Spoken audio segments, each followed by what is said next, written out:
Meet John Connolly.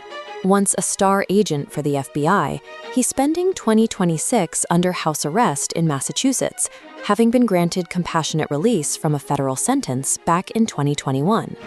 But his time in court isn't over. While his 2008 second-degree murder conviction out of Florida still stands, Connolly's lawyers recently introduced newly surfaced prison writings from the notorious mobster James Whitey Bulger, which claim Connolly was set up as a sacrificial lamb. According to the defense motion, Bulger's writings point the finger at a different FBI agent, Connolly's supervisor John Morris, alleging that Morris was the true mole inside the bureau. Prosecutors strongly dispute this interpretation. They argue that once Bulger learned Connolly had extensively documented him as an informant, the mob boss grew furious, quickly recanted his claims, and lost all interest in clearing the agent's name. We have to ask how the FBI's war on organized crime went so completely wrong that, 3 decades later, a federal case relies on deciphering the grudges of a dead serial killer to determine an agent's guilt. To understand the mechanics of this arrangement, we have to look at Boston in the mid-1970s. James Whitey Bulger was leading the Winter Hill Gang, an Irish-American organized crime syndicate dominating South Boston.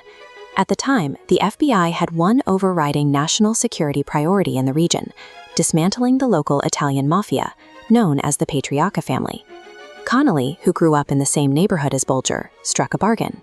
He recruited Bulger as a top Echelon informant, the Bureau's highest and most protected class of source, to feed them intelligence on the Italian mob.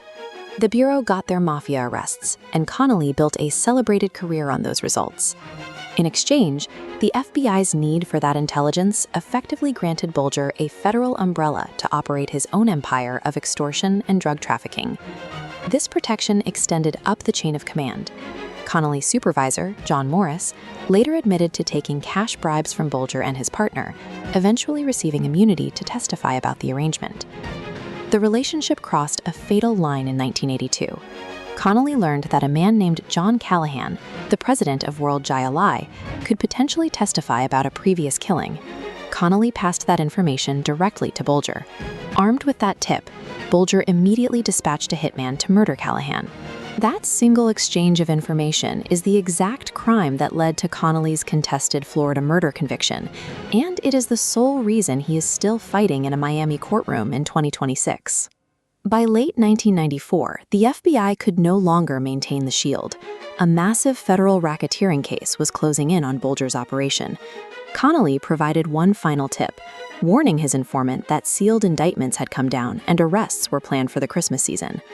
On December 23, 1994, Bulger fled Boston. This is the FBI's 10 Most Wanted Fugitive poster for Bulger. He disappeared for the next 16 years, elevating himself to the very top tier of federal targets. The manhunt stalled until agents completely changed their strategy.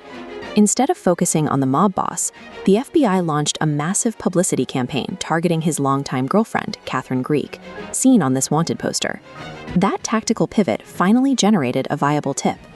On June 22, 2011, agents located the octogenarian fugitive in a rent-controlled apartment in Santa Monica, California, and arrested him. Normally, capturing a high-profile target is a victory for law enforcement. Here, bringing Bulger back alive forced the Bureau to explain decades of its own internal failures in open court.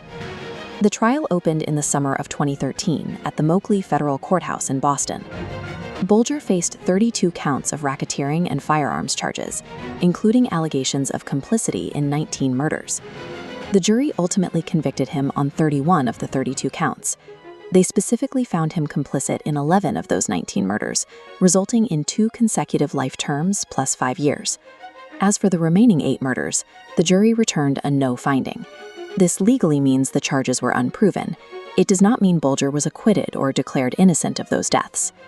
Bulger's sentence ended violently. On October 30, 2018, shortly after arriving at a new facility in West Virginia, the 89-year-old was beaten to death by fellow inmates. His death in federal prison removed the killer from the equation, but the institution's mess remained exactly where he left it. Which brings us right back to John Connolly's unresolved status in 2026. Because his motion to vacate remains pending, the courts are still trying to officially parse the Bureau's exact culpability. While the legal maneuvering continues over the meaning of a dead mobster's prison letters, there is no ambiguity about the 11 bodies the jury officially tied to the man Connolly shielded. When an institution meant to enforce the law quietly rents out its authority to criminals, the resulting damage is impossible to contain. Decades later, the physical cost of that arrangement is perfectly clear, even if the justice system still can't agree on exactly who should pay for it.